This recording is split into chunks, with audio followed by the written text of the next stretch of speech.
في الوقت اللي العالم فيه مشغول بأنه ازاي يلاقي علاج للسرطان، وازاي يلاقي علاج لكل الأمراض المنتشرة في المجتمع، وازاي التكنولوجيا تتقدم وتتطور، للأسف بعض الدعاة يعيدوننا إلى الخلف ببعض الفتاوى المتخلفة. الشيخ عبد الله داوود داعية سعودي أفتى مش بقى الاختلاط مع البنات حرام ولا الخلوة مع البنت حرام، لا، الخلوة مع الشاب الوسيم حرام.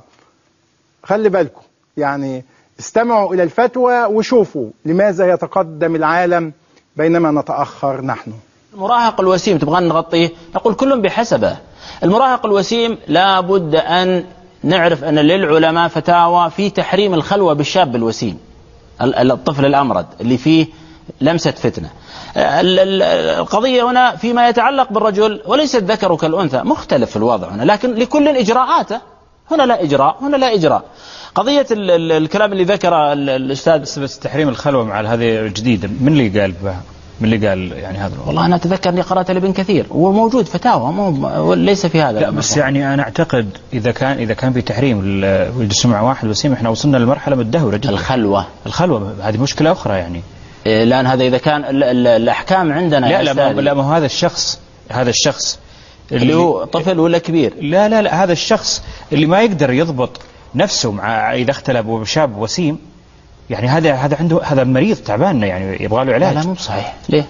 موجود يا أخي حالات كثير. السجون تئن، وينك فيه أنت يا أستاذنا؟ اليوم أنت مثلا لو قابلت ويعني شاب وسيم واختليت فيه بيصير كارثة، بتصير. هل ترى أني أنا مقياس للناس؟ لا، هو أنا أسأل عشان أبغى أوصل للفكرة. يعني هذا اللي يحرك يا أستاذنا. لم يطالب ليش أخذها إن هي الحالة العامة؟ ليست حالة عامة يا رجل، نحن نتكلم الآن في من وجد في نفسه شهوة، المفترض أنها لا يخلو بالشاب الوسيم.